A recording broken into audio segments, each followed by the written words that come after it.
Welcome to Full Prefrontal, the show that exposes the mysteries of executive functions. This show is a collection of conversations about the role of the prefrontal cortex, which impacts your focus, planning, problem-solving, emotional balance, and independence. These conversations will introduce mental tools that will empower you to shift your mindset for a successful life. And now, here's your host, Sucheta Kamath. Welcome back to Full Prefrontal, where we are exposing the mysteries of executive function. I am here again with our host, Sucheta Kamath. Good morning, Sucheta. As usual, so good to be with you. Looking forward again to another very stellar conversation. But before we get into it, a teacher, a student, and a game of chess that lasted for 3 years. Please explain. Thank you for the introduction, Todd. It's so great to be with you and to continue our conversations and have guests and kind of chisel away at this mystery of executive function. So today I have a very special guest who is going to talk about what it means to be an educator. And I thought, what story can we talk about, or what can I bring to our listeners that will kind of infuse them with this curiosity of how it's done well? So I came across a story by a wonderful teacher, Paul Perez. He's a fifth grade teacher at Castroville Elementary School in California. And in 2004, he wrote a story about one of his students he taught him chess in fifth grade. What's so interesting about this story is it begins with this young man at 13 who went to jail and then to prison for arson. What he did is he was shot by a gang member, and then later on that week or that day, I'm not really sure, but he burned down the house of the person who shot him. Unfortunately, there were 9 people in the house that night when he started the fire. None were injured, fortunately, but he was charged at age 13 with the attempted murder and then taken to prison and eventually was sent to prison for almost till age 26. The story begins here. The unfortunate thing about this story was this is a wonderful young man. His teacher describes him to be a smart, funny, really, really enthusiastic, charismatic. And Paul Perez knew him when he was a fifth grader. So during rainy days, Paul decided to teach his kids, fifth graders, chess. So chess would be something that occupied them. It was challenging. It was interesting. Each move had its own logical place in the game. And he found that this particular young man was very interested in learning the game. So he would quickly, at the end of the school day, run home, have a glass of milk, grab a burrito, and then come back so that he could play chess, or his teacher would teach him chess. So went on Mr. Carrera teaching him the chess moves. And it was this same kid at age 13 got incarcerated. So you can imagine how young he was. And after being in jail for 3 years, a lot of inmates would play chess to entertain themselves. And in this state of despair and agonizing isolation and feeling that he would be forgotten, this young man wrote a first letter to his teacher. In a very beautiful, childlike way, he said, "Do you remember me?" And Mr. Carrera was brought to tears when he got this letter in school, which was hand-delivered, I think, by his grandmother. And Mr. Carrera's wife, the young man's grandmother, were friends at school. They worked in the same school where this young man went to school. And so eventually, Mr. Carrera, the teacher he wrote back, and he realized that this young man in prison was playing chess. And so this young man came up with this clever system where he would draw a chess board on a piece of paper, he would write a move, and he would mail a letter. Mr. Carrera would make his next move and send the letter back, and so on and so forth. As you can imagine, at this pace, with going through all the scrutiny that a prisoner's letter goes through, the chess game lasted over 3 years. The story is not so much about the chess, as you can see. It is more about these two people and what they brought to each other.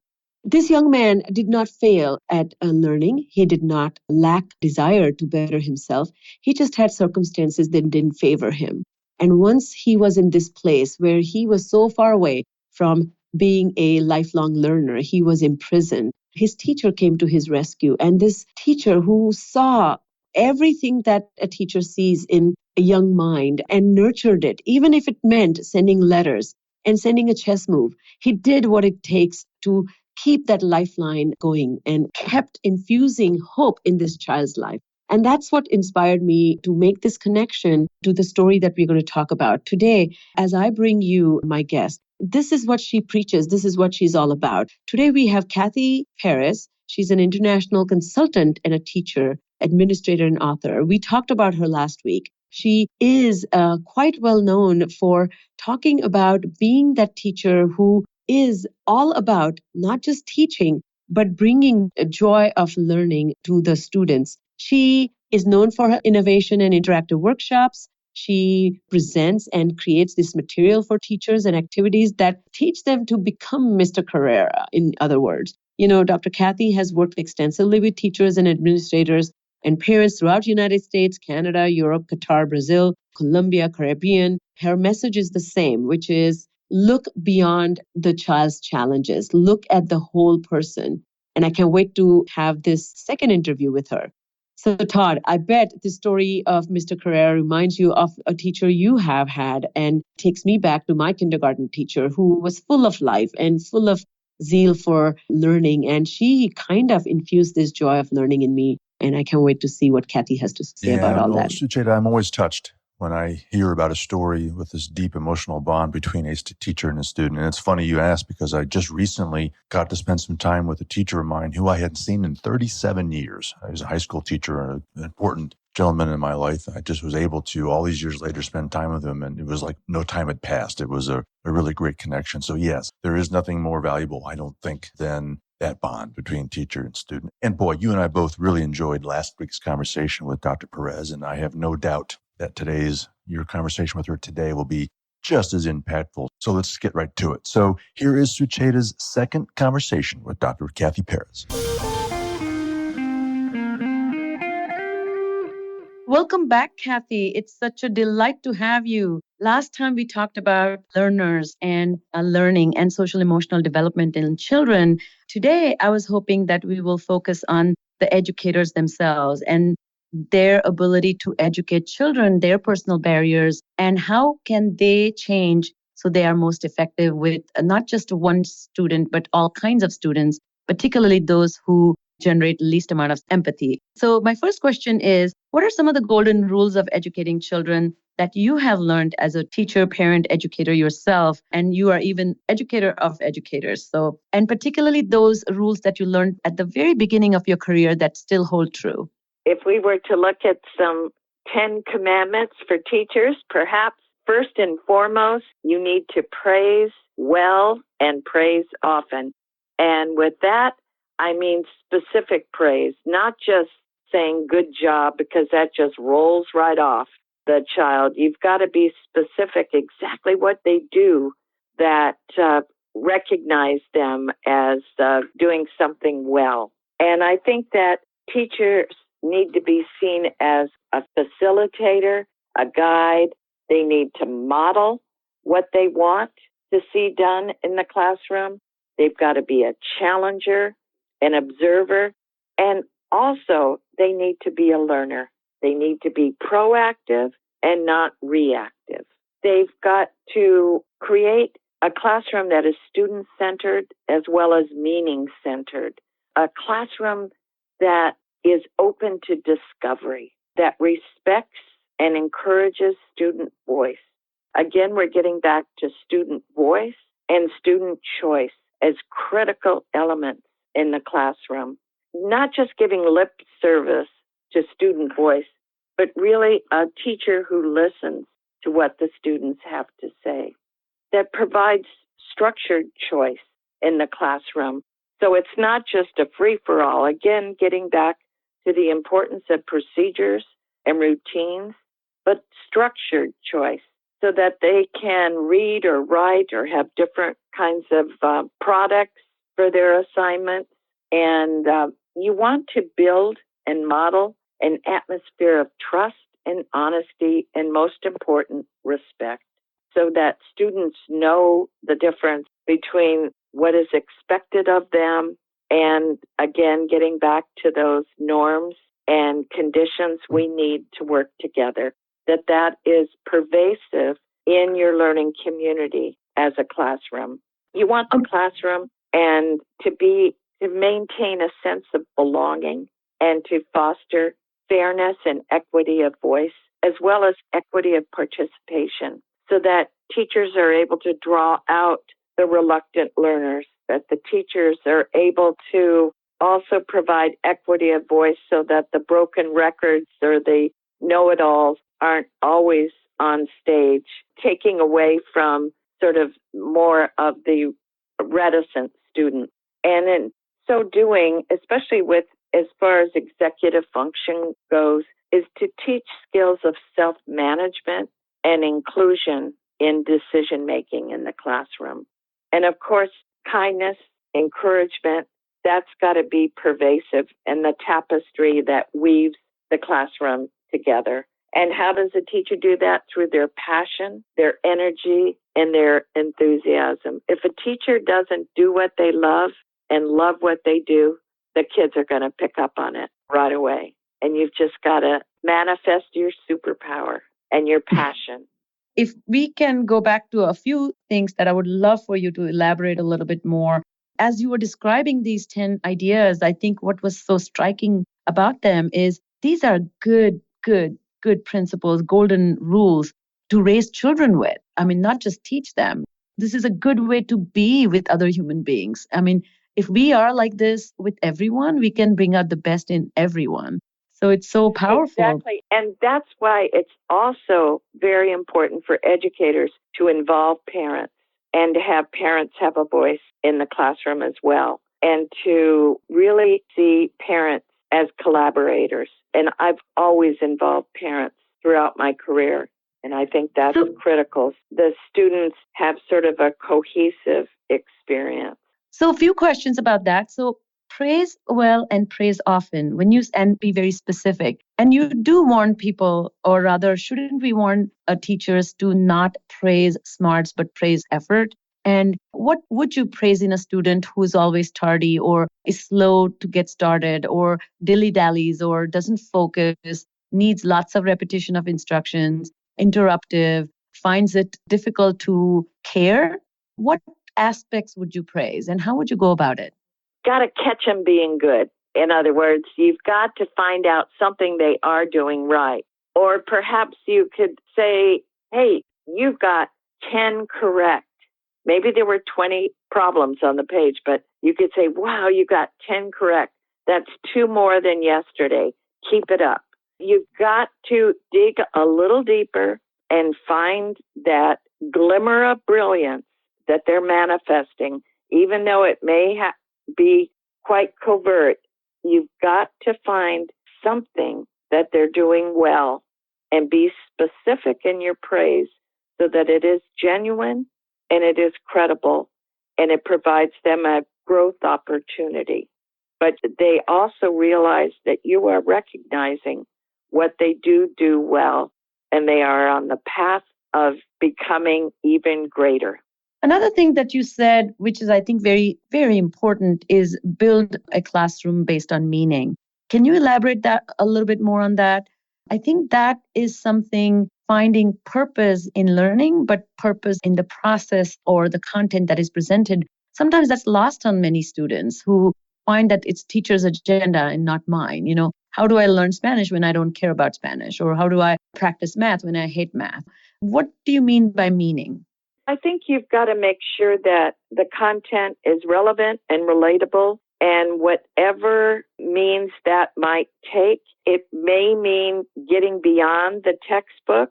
And God forbid, some school districts have these pacing guides that are quite prescriptive. And in fact, they even provide scripts for the teachers. You've got to give yourself permission to put those scripts away and those prescribed lesson plans, and maybe bring in a guest speaker about how this particular role is important in society today, to bring the pages of what they're learning in history and science and math to life. And what does it mean in the real world? bringing in hands-on manipulatives is another way to do that, so that it's not just words and it's not just print, but they can have actual concrete experiences. The use of visuals, the use of media, bringing in video clips, and press the pause button, have students interact with each other on how they might use this or what it means to them. And just, making the pages of the textbook come to life and breathe new life into it. If you don't know what their interests or passions are, then you cannot make those important connections. So let's switch and talk about difficult children. I find that many teachers have great desire to be effective, and they have gone into the profession because they deeply care about our future generation. So their intentions are right, their willingness to work hard is there, but then they meet a difficult child, a child who doesn't change his behavior with verbal advice, a child who continues to run into the same faux pas again and again, child who is slightly defiant or oblivious. And it becomes a burden on teacher, and it comes in the way of her being effective or him being effective. What advice do you have for teachers when they're deing with a child that is difficult to love? The word love is in quotes. Teachers are not hating them. I know. I have very vivid images in mind when you describe that particular student, because I've had my share of them. And what I typically do and what I recommend doing is to talk one-on-one with that particular student, because oftentimes a student is acting out in class because it's their attention-getting device. They want attention. They're desperate for attention. And by calling them out or reprimanding them in public, you're giving them exactly what they want, and you're disrupting the delivery of instruction for everybody else. So that attention-getting behavior can be dissipated if you just talk with them one-on-one. Get to know them on a different level. What makes them tick? What are they interested in? What are their hobbies? What are they all about? And maybe even develop an independent contract with that particular student so that it's kind of just between you and that student. Give them achievable, believable, and measurable goals that they can achieve in a day, in a week, in a unit, in a lesson, and have them be very specific so that the student can have a sense of accomplishment and that they have achieved more and that they have fulfilled discrete, specific goals. It's sort of like maybe the class is, I equate it to an analogy of a loaf of bread. If you consider your curriculum a loaf of bread, and some kids in your class are just so eager and ready to consume the whole loaf of bread, whoom, in one bite. Some others are ready for a slice, and yet others maybe only a bite, and still others a crumb. But you give them a crumb or a bite today, and maybe next week they'll be ready for a slice. And eventually they'll get to consume that whole loaf of bread. But how can you scaffold instruction in digestible chunks so that this student can achieve more, can feel success? Because oftentimes they are also acting out because they feel inadequate and they don't understand what is being taught. And you've got to get at the root cause of the behavior, that oftentimes it's not just that they're acting out to make your life miserable, but there's something else going on underneath the surface. And all these things are nothing but begin to care deeply and give everybody a chance to rise above their own personal weaknesses. You know, what is striking about this to me is executive function is self-regulation. And I often find that when dealing with children who lack the self-regulation, it can really put your own self-regulation to test. And as you mentioned earlier, respond, not react. I think those teachers who react to somebody who is inefficient or impulsive or is becoming a burden to the classroom she stops responding and she begins to react. And that's when situation becomes more and more mismanageable. I find that in your conversation that taking time to really invest in the whole child is really what you're recommending. And sometimes teachers Indeed. feel pressed. They feel pressed for time. What And advice do you have for them?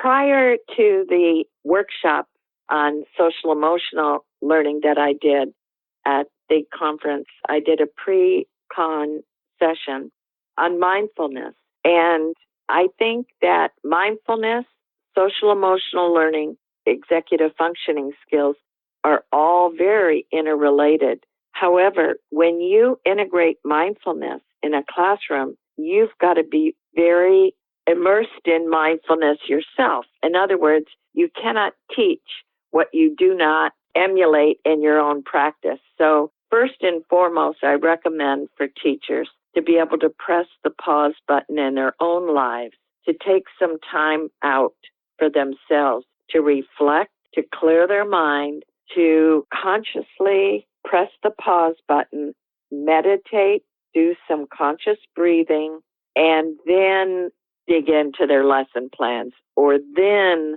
think about their unit for the next day. But also to take that valuable time out in their busy classroom day to press the pause button, to do some mindfulness with the student, and also participate in themselves so that they realize that they have to get away from a curriculum of coverage to a curriculum of what are they going to help them discover and uncover today. And also just so much more mindful of their reactions to the students. And as you mentioned, responding instead of reacting, so that they are very much aware of thinking before they act and how to teach those skills to the students so that their interactions with others and their relationships with others can be so much more positive and so much more proactive. So, what's the most surprising thing you have learned? You have worked with many, many teachers and students across the country or the world. What has been striking for you? There's just been so many things I've learned. And that's the adventure of being an educator, is that you never stop learning and that each day is a new adventure. Each day I walked into the classroom, I'd psych myself up and say, what am I going to discover today? And the joy of living, I think we've got to infuse that back into education. I deal a lot with beginning teachers, and I have seminars that I've established for beginning teachers. And you just see that beaming expression and the joy that they have for the profession as they enter this new career. And then I also deal with very experienced educators. And sometimes that joy has been extinguished or sometimes even snuffed out.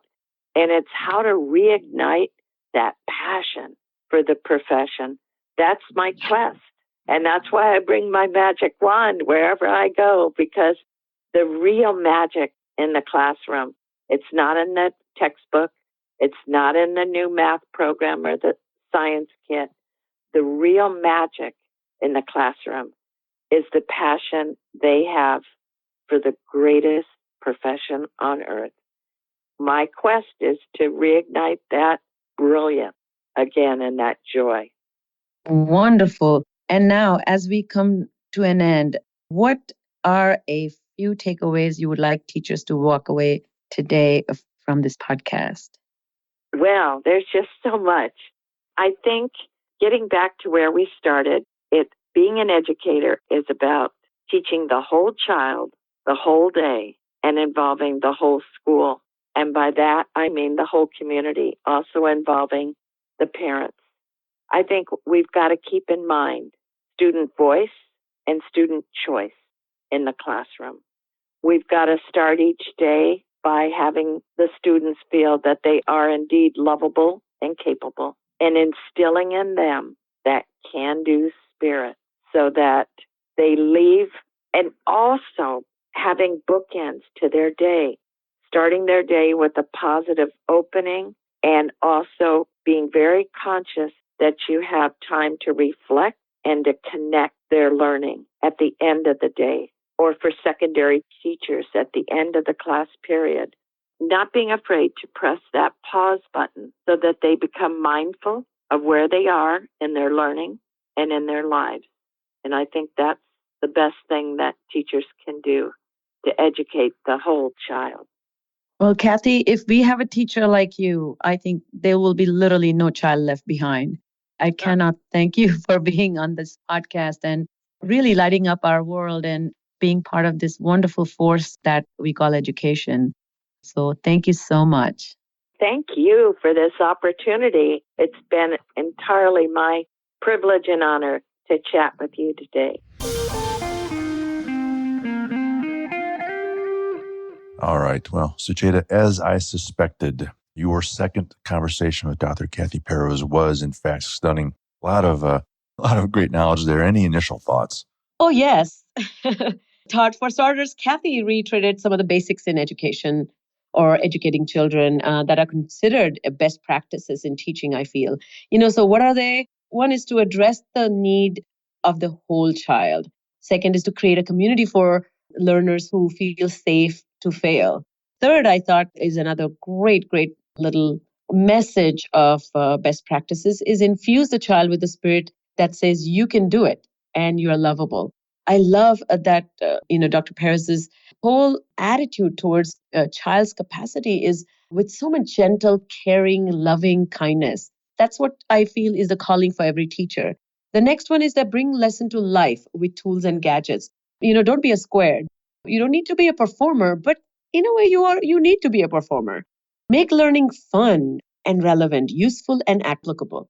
Every child doesn't have the wisdom to know that this math is going to be really useful when I do my taxes, or this science experiment is really going to make me a thinker when I decide whether to put a particular type of sod or seeds in my backyard. There's no direct relevance for a child because the child's brain is not mature, but teacher can do that for them. And the last thing I thought that came through very clearly is connect the dots between purpose and passion. I find these principles are almost like an inventory for self-check for a teacher. Maybe the teacher ought to ask herself or himself that, am I expressing the joy I feel when I teach? Do I know my kids and do they feel that I know them? Have I created a safe and thriving class community where even the least skilled child feels that he has a shot at learning? Can that child feel confident that he has the room to learn from the most competent child in the classroom? The teacher can ask this question, am I prepared to teach or am I prepared to inspire? Teacher needs to kind of introspect that, why am I running low on fuel or stamina to endure my child's learning hardships? And do I need to rework my faith in teaching and learning? Kathy was talking about was really a process of rethinking the reason why teacher got into teaching. Yeah, it strikes me how many educators do not make learning fun. And look, I get it, educating children, frankly, being an educator is difficult. And sometimes the subject matter is, it's hard to make sometimes that kind of stuff fun. But boy, the teachers that really have an impact do make it fun. It should be fun. So Dr. Perez was also talking a lot about children who misbehave. And it goes without saying, but behind every action, behind every behavior, there is more than meets the eye, yeah? Yeah, exactly. And I think if you get into business of teaching children who are by definition learning, they haven't learned at all. And part of what they haven't learned is how to behave or control their behaviors or control their emotions and learn in a group setting. So yes, you are going to deal with children who exhibit bad behavior. And what I loved about Kathy's message was she calls bad behaviors as an attention-getting device. And instead of focusing on that device that the child is using, focus on the motivation that made the child resort to deploying that device, is what I heard loud and clear. So if we unpack that further, it clearly shows that the way teacher needs to take charge is from inside out. For starters, she needs to care about every child, and every child's difficulties are a result of him not being engaged. So maybe she needs to take a minute to focus on what is stopping that child from being engaged.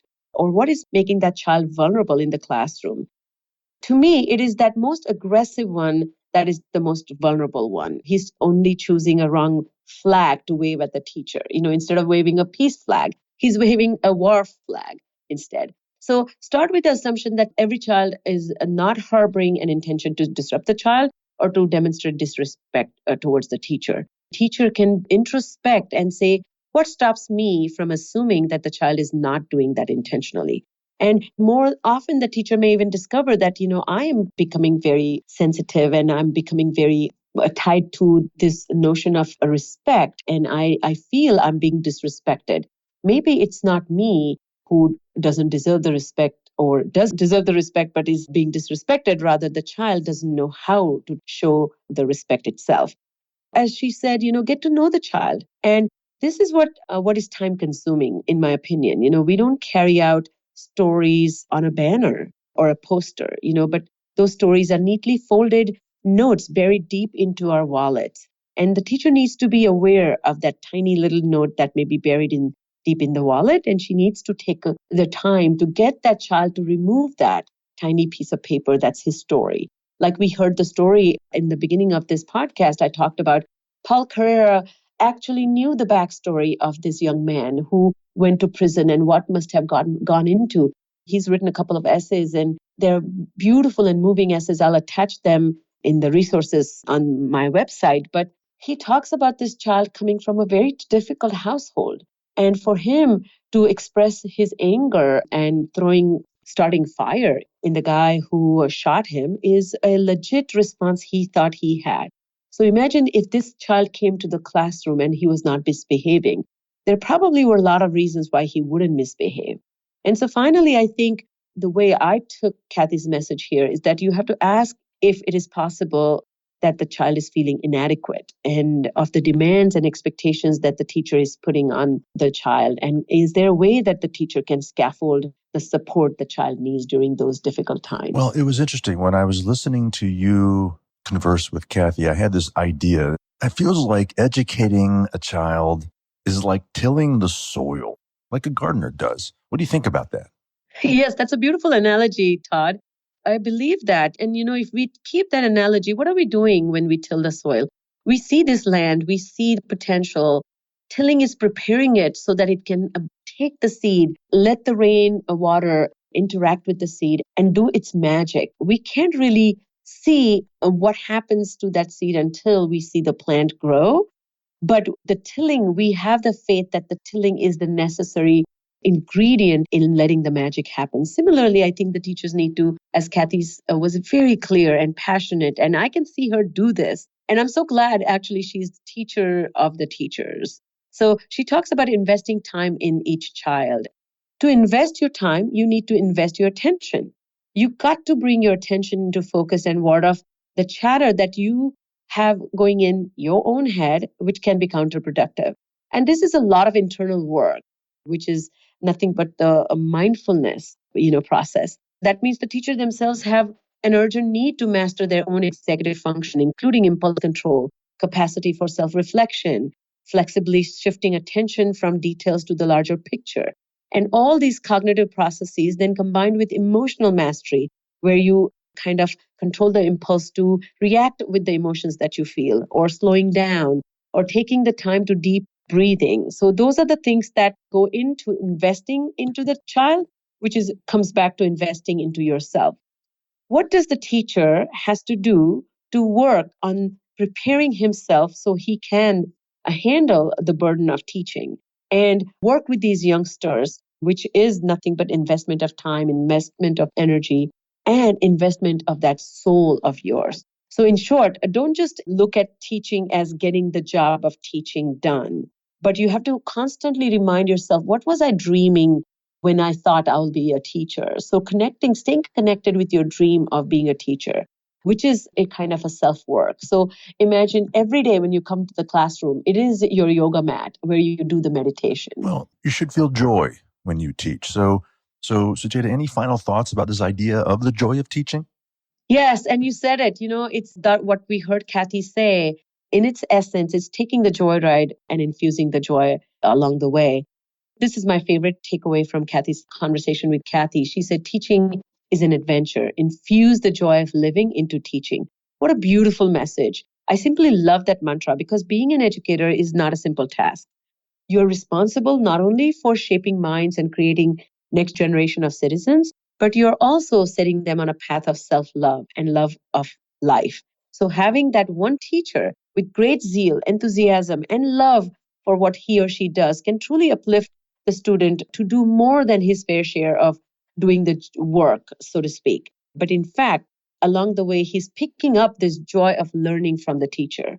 So it's not the content that's actually inspiring, but it's the people and their journey and the way they unravel the art of finding meaning that is in true inspiration.